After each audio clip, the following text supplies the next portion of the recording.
마침 세 사람이 내가 유숙한 집 앞에 서 있으니 가이사랴에서 내게로 보낸 사람이라.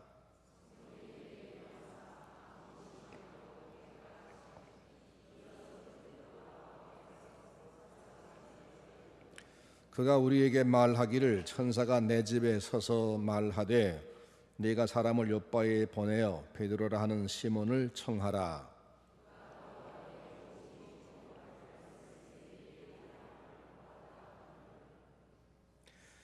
내가 말을 시작할 때에 성령이 그들에게 임하시기를 처음 우리에게 하신 것과 같이 하는지라.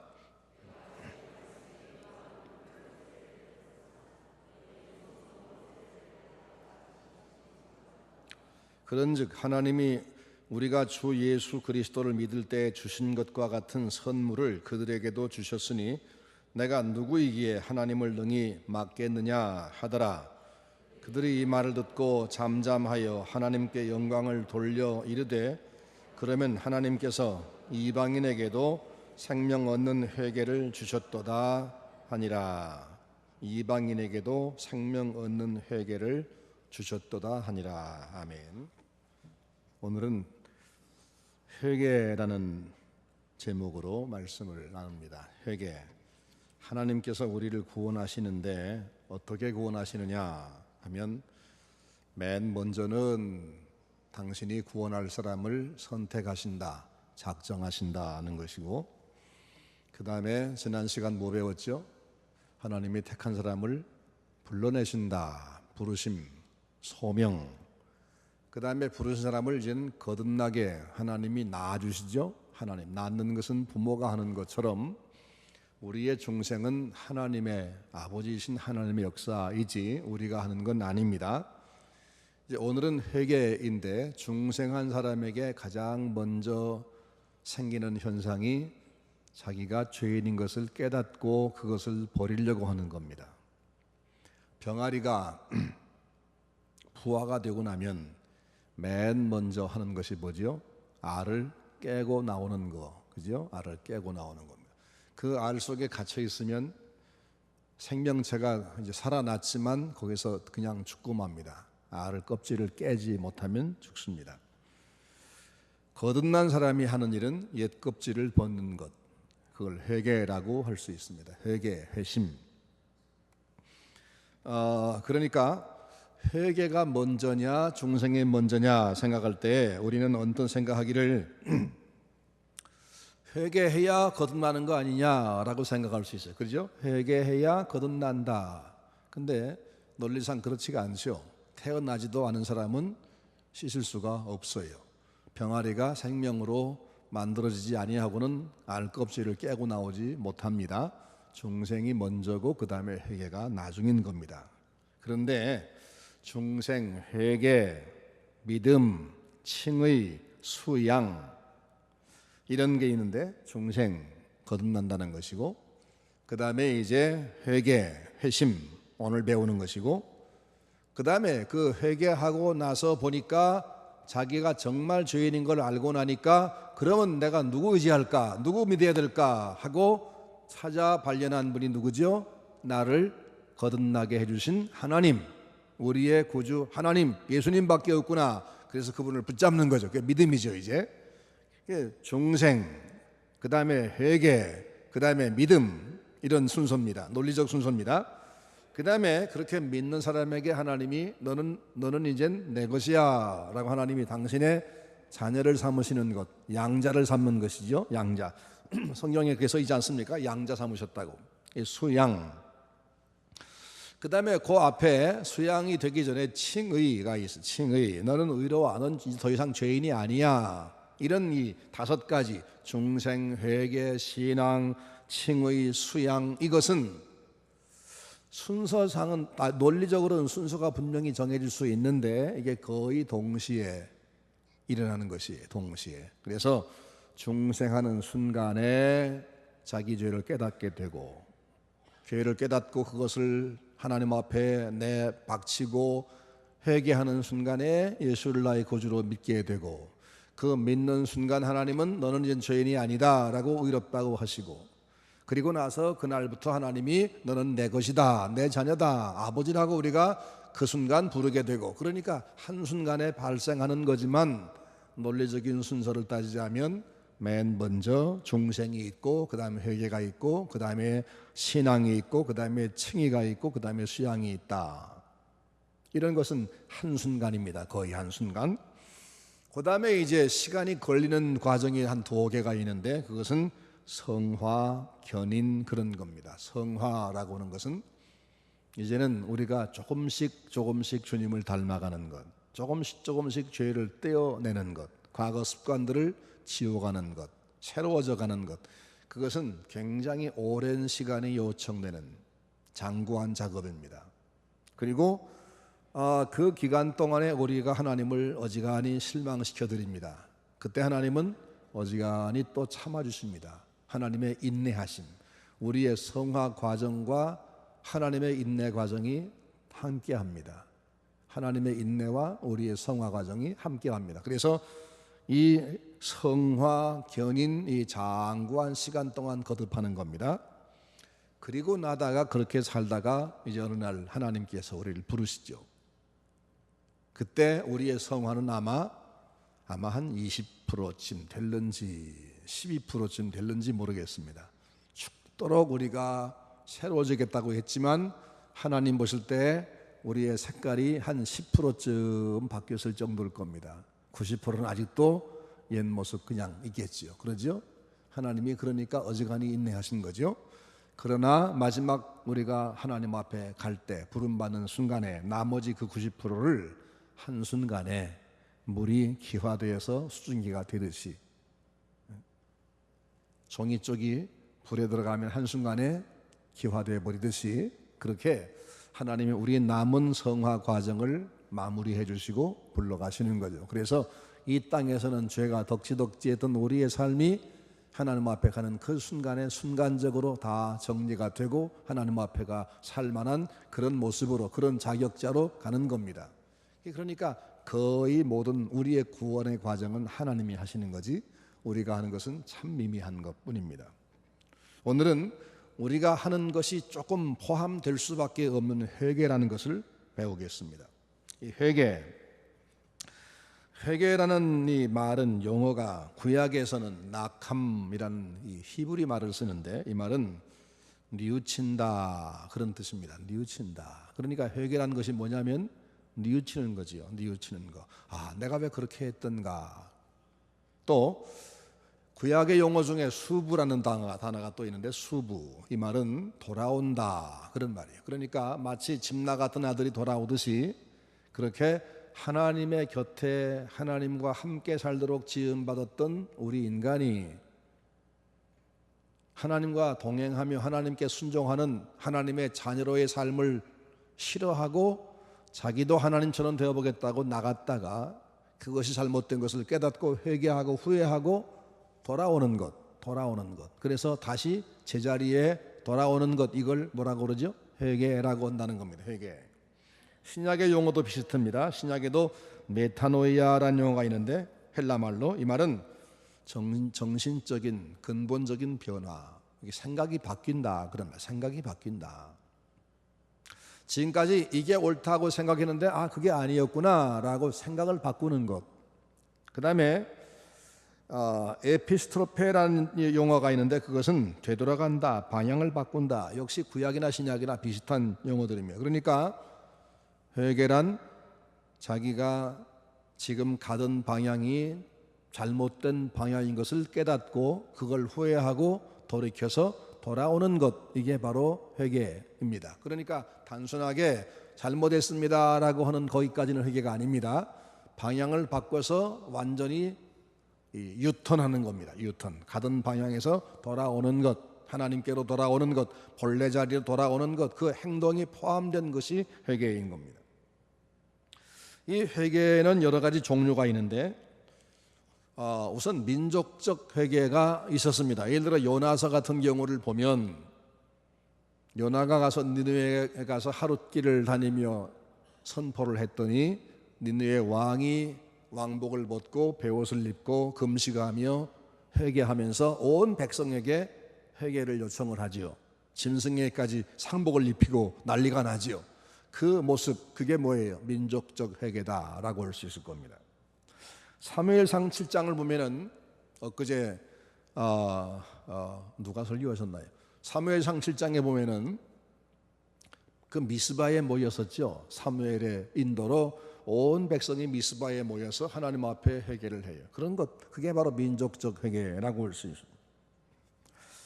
그 다음에 일시적 회개가 있습니다. 일시적, 잠깐 동안 마음의 변화가 생기는 겁니다. 이러면 안 되는데 라고 잠깐 동안 생각했으나 이 턴어바웃, 돌아오는 것이 없이 그냥 잠깐 동안만 생각만 깨닫고 그냥 또 그 길로 가면 그건 회개가 아니죠. 완성된 회개가 아닙니다. 마태복음 13장 말씀 보면 돌밭에 뿌려졌다는 것은 말씀을 듣고 즉시 기쁨으로 받되 그 속에 뿌리가 없어 잠시 견디다가 말씀을 인하여 환난이나 핍박이 일어나는 때에 곧 넘어지는 자요. 이렇게 분명히 내가 가는 길이 잘못된 것이라고 생각은 했지만 그 길로 계속 가지를 못하고 그냥 단순간 한 번 정도의 반성으로 끝나는 것, 그런 것을 일시적인 회심이라 그렇게 말합니다.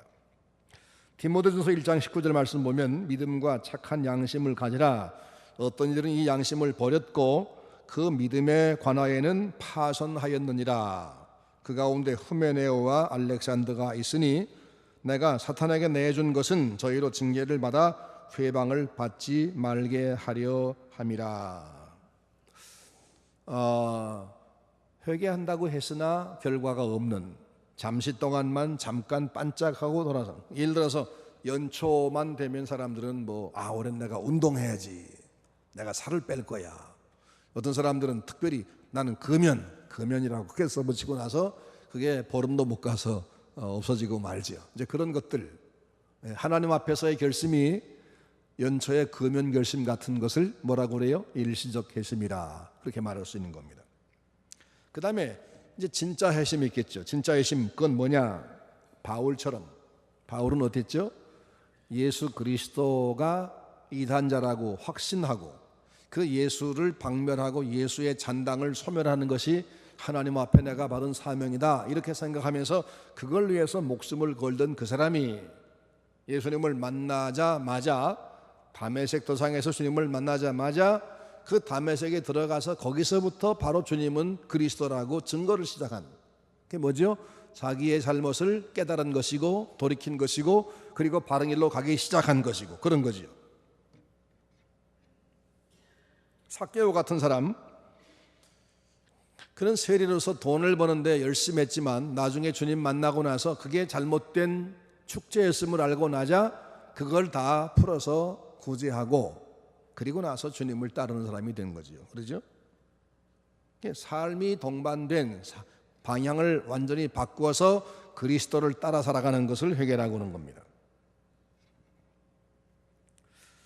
이 회개는 거듭남의 외적인 표현입니다. 그 사람이 정말 거듭났다면, 그 사람이 정말 하나님에 의해서 새로 태어난 새 사람이 맞다면 그 사람은 당연히 자기 죄를 회개하게 돼 있습니다. 이 회개는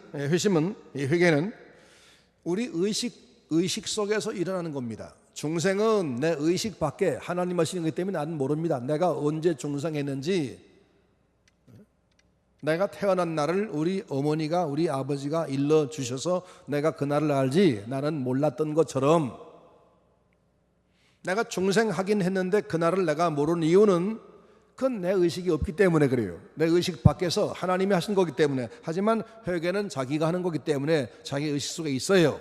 그래서 자기가 분명히 내가 어느 날 하나님 앞에 회개하고 그날부터 나는 내 삶의 방향을 바꿨다 말할 수 있어야 되는 겁니다.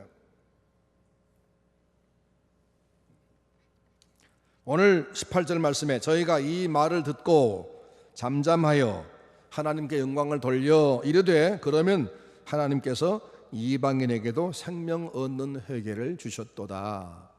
여기서 뭘 보여주냐면 회개가 자기 의식 속에서 일어난 것이긴 하지만 그럼에도 불구하고 하나님의 역사가 있지 않고는 회개할 수 없다는 겁니다. 회개를 주셨다 그랬어요.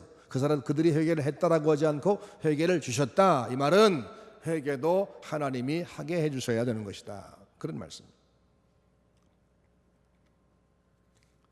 그 다음에 반복적 회개가 있습니다. 반복적 회개. 사실은 엄밀하게 말해서 회개는 반복될 수는 없죠. 한 번 방향을 바꿨으면 이러다 방향을 바꿨으면 또 바꾸면 저리 갔다 또 바꾸면 이러다 이러겠습니까? 그건 아니지요.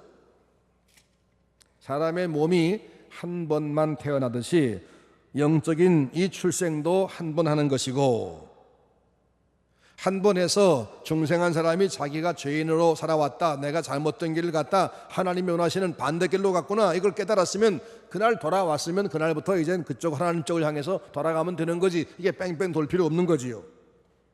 하지만 예수님께서 어느 날 제자들의 발을 닦으셨어요. 베드로가 죽자 사자 사양했죠. 절대로 안 됩니다. 그때 예수님 뭐라고 말씀했죠? 내가 내 발을 씻어주지 아니하면 너와 나와 상관이 없는데 그래도 너 사양할 거냐? 그러시니까 깜짝 놀래가지고 베드로가 한 말이, 주여 제 발만 아니라 머리도 씻겨주십시오 하고 머리를 디밀고 들어왔어요. 그때 예수님 하신 말씀 여러분 기억나시죠? 이미 목욕한 자는 발밖에 씻을 필요가 없느니라. 목욕한 사람도 매일매일 손발은 씻어야 된다, 이런 말. 그러니까 우리가 거듭난 사람으로서 죄를 회개하고 하나님을 향해서 내가 지금 가긴 가지만 분명히 그 길로 가고 있지만 그럼에도 불구하고 때때로 우리가 또 빗나갈 때가 있다 그 말이에요. 또 빗나가. 자꾸 끝까지 엉뚱한 길로 가려고 이걸 차단하는 겁니다. 오늘도 내가 이 길로 가야 되는데, 이 길로 가진 않지만 분명 이 길로 가야 되는데 조금 방향이 바뀌었어. 그걸 또 하나님 앞에 회개하며 하나님 잘못됐습니다 라고, 이게 바로 반복적 회심이라 그렇게 말할 수 있는 겁니다. 궤도를 이탈했을 때 그 궤도를 수정하는 겁니다. 디모데후서 3장 16절 말씀 보니까 모든 성경은 하나님의 감동으로 된 것으로, 그 다음에 뭐죠? 교훈과, 그 다음에 책망과, 그 다음에 바르게 함과, 그 다음에 의로 교육하기에 유익하니, 그렇게 말씀했어요. 하나님의 말씀은 어디에 딱 맞느냐, 어디에 쓰임새가 있느냐? 바르게 함, 의로 교육, 책망과 교훈과 책망과 바르게 함. 그러니까 이게 하나님 백성이 지금 이 길로 가기 시작했는데, 하나님을 향해 가기 시작했는데 이 가다가 잘못 가고 있어요. 그럴 때 교훈 책망이 필요해요. 많이 빗나갔어요. 그러면 다시 돌려놓는 거, 이게 바로 바르게 함이에요. 바르게 함, 궤도 수정하는 겁니다. 그래서 그 길로 계속 가도록 다시 힘을 실어주는 게 의로 교육하는 겁니다.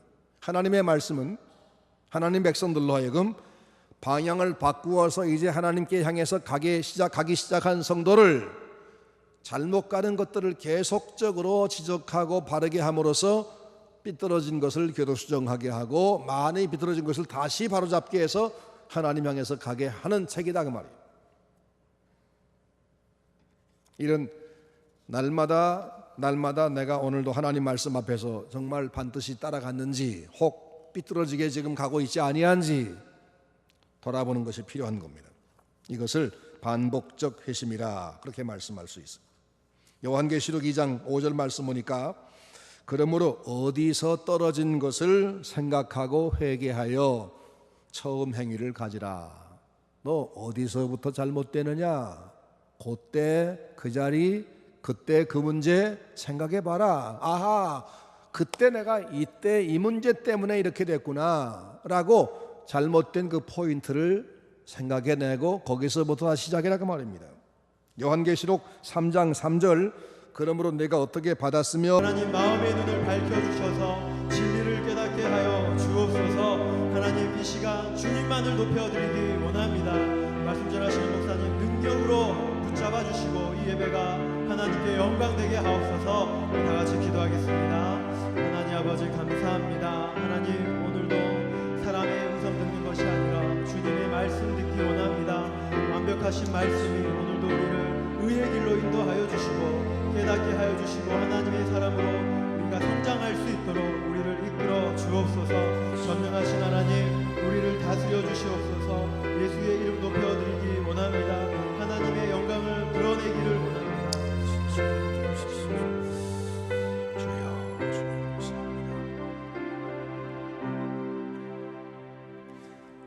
묵상기도 하심으로 오후 예배를 하나님 앞에 드리겠습니다.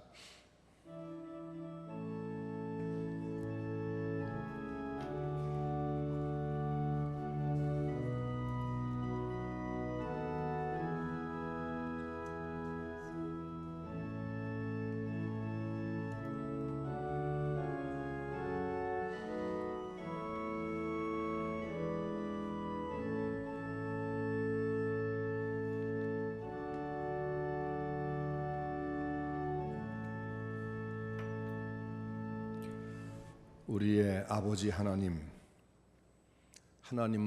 우리 아버지를 진심으로 사랑하고 하나님을 사랑하기 때문에 또한 교회를 사랑하는 주의 백성들이 이 시간도 하나님 앞에 예배하러 올라왔습니다.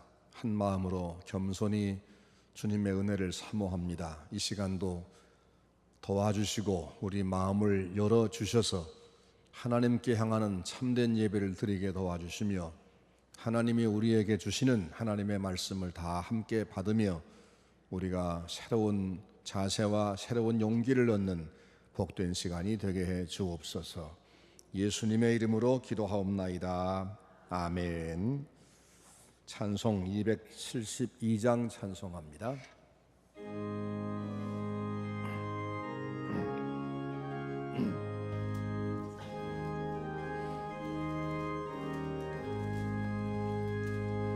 고통의 멍에 벗으려고 예수께로 나갑니다. 자유와 기쁨 베푸시는 주께로 갑니다. 병든 내 몸이 튼튼하고 빈궁한 삶이 부해지며 죄악을 벗어버리려고 주께로 갑니다.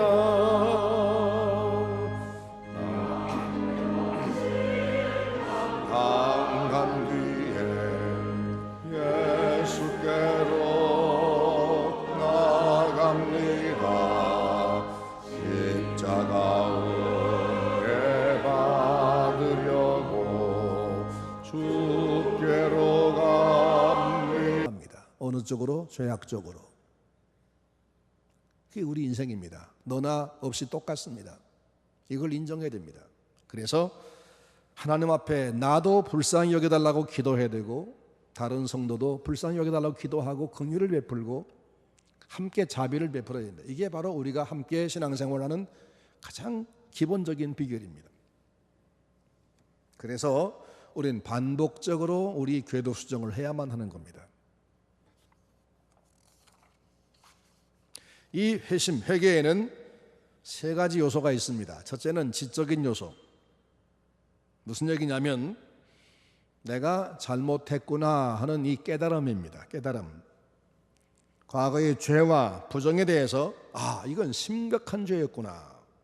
내가 이렇게 계속 가다가는 큰일 날 뻔했구나. 난 지옥 갈 뻔했구나 하면서 자기의 죄의 심각성을 깨닫는 이 지식의 변화, 생각의 변화, 이걸 회개의 지적인 요소라고 할 수 있습니다.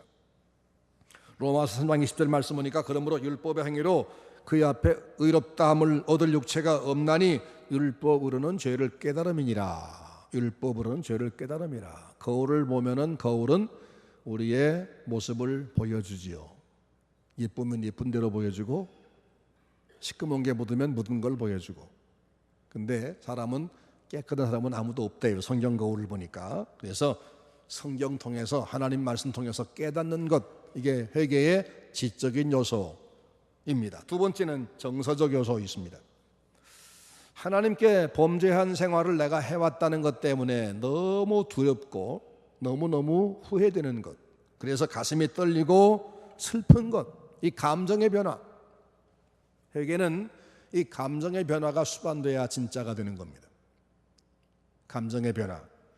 회개한다 하면서 전혀 감정의 변화 없이, 슬픔이 없이, 두려움이 없이 하나님 저 잘못했어요. 그러면 그게 무슨 얘기입니까? 저 잘못했어요. 그런데 어쩔 겁니까? 이런 얘기지요. 그러지요? 그런 게 아니고 정말 두려워함.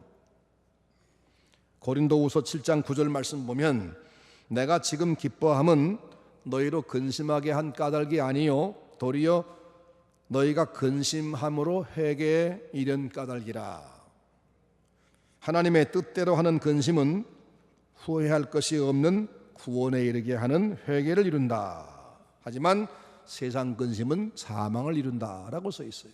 세상 근심은 해도 손해지만 하나님 앞에서 죄 때문에 근심하는 것은 회개를 이루어서 생명을 얻게 하기 때문에 하나님의 뜻대로 하는 근심은 필요하다. 하나님 뜻대로 하는 그런 슬픔은 필요하다. 이 감정의 변화가 필요하다 그 말입니다. 그 다음에 회개에는 세 번째 의지적인 요소가 있습니다. 죄된 삶으로부터 탈출해서 이제 새로운 방향으로 가는 출발, 행동 이것입니다. 행동과 목적의 변화. 빌립보 3장 12절 내가 이미 얻었다 함도 아니요 온전히 이루었다 함도 아니라 오직 내가 그리스도 예수께 잡힌 바 된 그것을 잡으려고 쫓아가노라. 내가 이제 방향이 정해졌다. 내 골은 저기다. 이젠 저걸 향해 난 달려가기 시작했다. 그 다음에 14절 말씀 표대를 향하여 그리스도 예수 안에서 하나님이 위에서 부르신 부름의 상을 향하여 쫓아가노라. 이렇게 이제는 행동과 이 삶이 변하는 겁니다. 삶의 목적이 변하는 겁니다. 이것이 바로 의지적인 요소입니다. 회개는, 진정한 회개는 우선 내가 잘못된 생활을 했구나, 내가 참 크게 죄를 지었구나 하는 것을 의식적으로 깨닫는 것, 지적인 깨달음, 그 다음에 감정적으로 슬퍼하고 애통함, 그리고 의지적으로 그걸 버리고 새로운 길로 들어서는 행동, 이게 다 합해졌을 때 참 회개가 된다는 겁니다.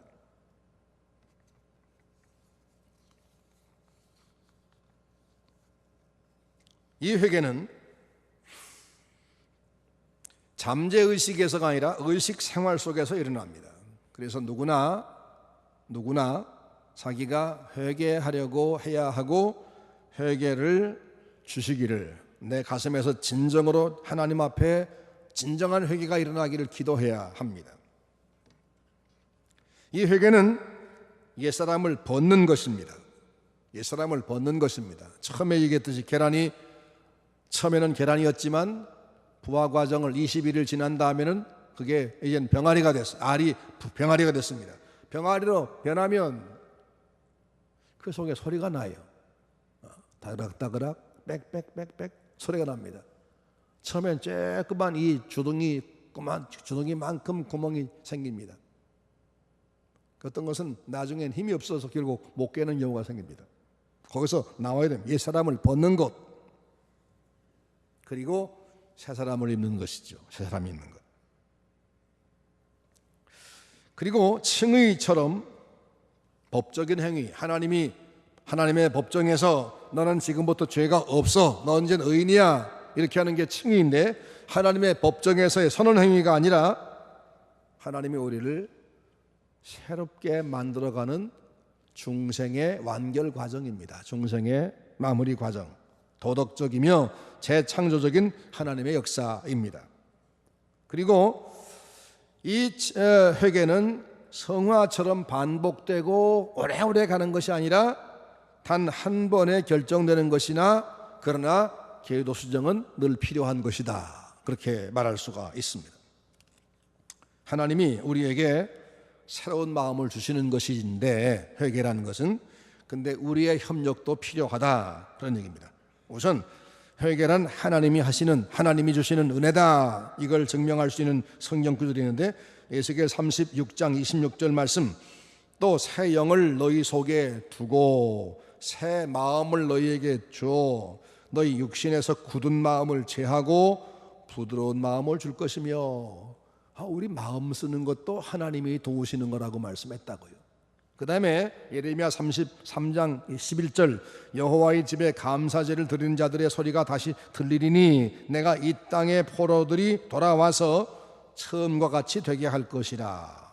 처음과 같이 되게 할 것이라. 환경의 변화나 우리 인간의 마음의 변화, 우리의 삶의 변화, 사실은 크게 큰 틀에서 볼 때 전부 하나님이 이렇게 돕는 일입니다. 하나님이 하시는 일입니다. 하지만 하나님이 하시면서도 우리에게 이렇게 해라 하고 명령해요. 우리가 능동적으로 움직여야 될 필요가 있는 것이라고 말입니다. 이사야 55장 7절, 악인은 그 길을, 불의한 자는 그 생각을 버리고 여호와께로 돌아오라. 그리하면 그가 긍휼히 여기시리라. 우리 하나님께 나아오라. 그가 널리 용서하시리라. 이 말은 뭐예요? 회개해라.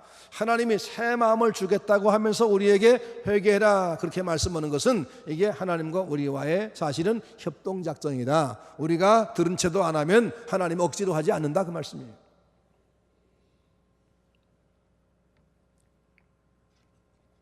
하나님께서 우리를 구원하셨습니다. 은혜로 구원하셨습니다. 그 은혜로 구원하시는 과정 중에 하나가 중생이고 회개입니다. 그 나머지 과정도 역시 그분이 이끌어 갔습니다. 지금 우리는 하나님의 손에 올려져서 하나님이 우리를 지금 껍질을 까고 다듬고 이끌어 가시는 그런 과정에 있다는 게 느껴지지요. 하나님의 은혜로 지금 우리가 이 구원의 길을 가고 있는 겁니다. 모자라지만 아직도 멀었지만 그러나 하나님의 은혜의 손 안에 우리가 있습니다. 그래서 우리는 감사합니다. 그리고 그분에게 더 잘 순종해야 합니다. 최선 다해서 하나님이 말씀하신 대로 하려고 내가 노력을 해야 됩니다. 그럴 때 하나님께서 우리와 함께 하십니다.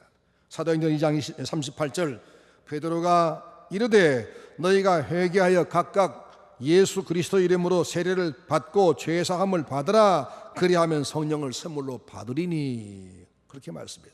죄 사함을 받으라. 죄 사함은 누가 주십니까? 하나님 주시는 거죠. 그런데 회개해라. 그럼 죄 사함 주신다. 그 다음에 선물 또 주신다. 우리가 이만큼 하면 주님은 이만큼 주시고, 이만큼 나가면 이만큼 더 주시고, 이렇게 우리와 하나님이 지금 합동해서 구원이 이루어져 가는데 우리가 하는 것은 매우 미미하고 하나님은 우리가 조금 움직일 때마다 큰 것을 주시는, 이 그런 과정 통해서 우리가 구원이 이루어져 가고 있다는 겁니다.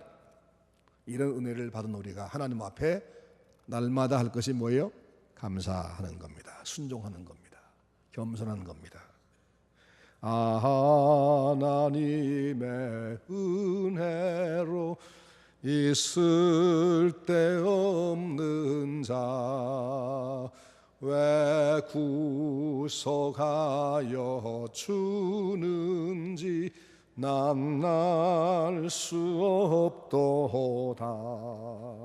내가 믿고 또 의지함은 내 모든 형편 아시는 주님 늘 도해 주실 것을 나는 확실히 아네. 기도하겠습니다. 은혜로우신 주님,